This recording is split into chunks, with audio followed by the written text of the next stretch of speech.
Welcome to the Capital City Saints, your home for St. Paul Saints baseball. Every week, we're bringing you the stories, highlights, biggest moments, and the personalities that make this team one of the most entertaining in baseball. From CHS Field to every stop along the season, we're celebrating the players, the fans, and the tradition that makes the Saints baseball unlike anything else. Welcome into the Capital City Saints, your one-stop shop for everything St. Paul Saints baseball. We have a midweek check-in here because the Cubs and the Saints got postponed last night to today, and so they did not play a game. We will just go over some stats here. If you do end up liking this video, please leave a like down below. Subscribe to the channel as well. Comment down below any questions, comments, or concerns that you have. We're trying to grow this into the biggest and best community here in minor league baseball. So let's get into it. Like I said, the game last night was rained out. They'll make that one up today here. It'll be a doubleheader here on the 15th as I am recording this. Game one, the first pitch of game one will be at 4:08 p.m. from Principal Park. Kendry Rojas and Josh Fleming will be going up against each other. Again, the Saints are 66-50 on the year. The Cubs are 48-66. Game two will start probably 20 or 30 to 40 minutes after game one. Trent Baker will go for the Saints. He was the one that was supposed to pitch last night for the Saints. The Cubs are to be determined as of right now. So, yeah, that is where the games today stand at. Again, I wish we had more to talk about with a game having happened last night, but we do not. So I do want to go over just kind of the state of the Saints here midweek.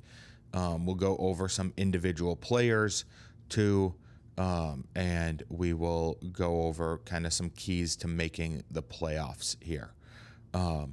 Their overall record is 66-50, like I mentioned. That is second in the International League.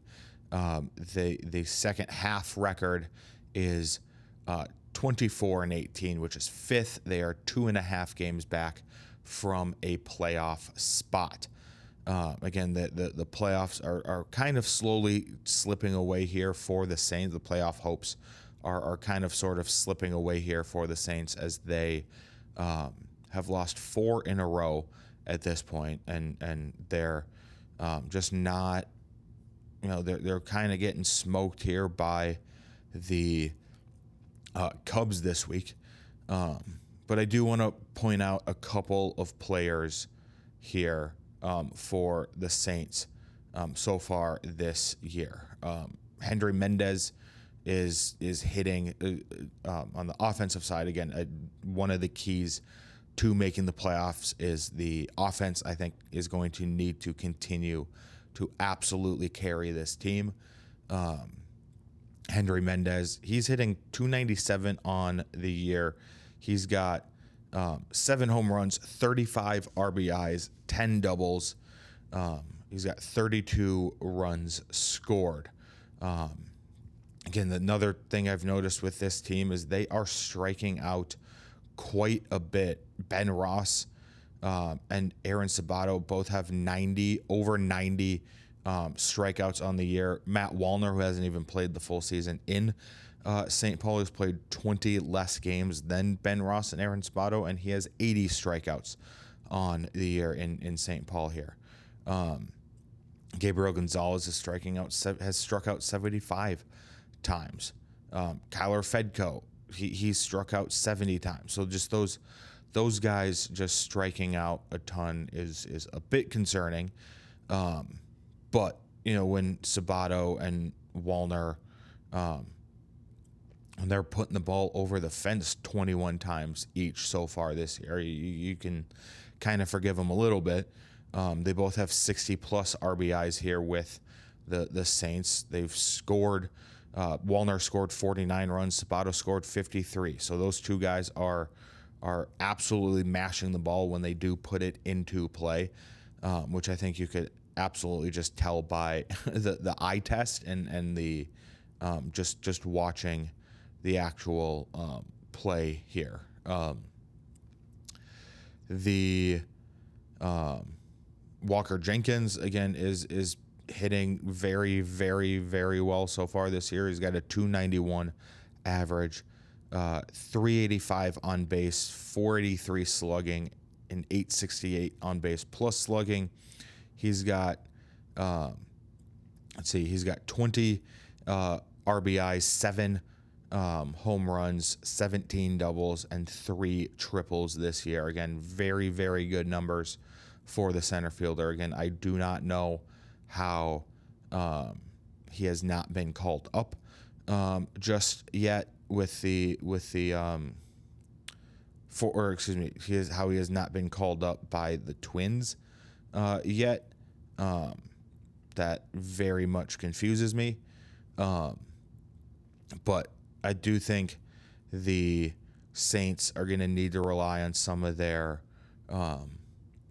bullpen guys too to help out. Julian Merriweather has a 1.23 ERA. Again, he's only pitched in 7 games, so that's low on the lower end. Again, some of these pitchers are or the pitching staff has struggled here for the Saints. Eric Orzi has got a 2.57 ERA.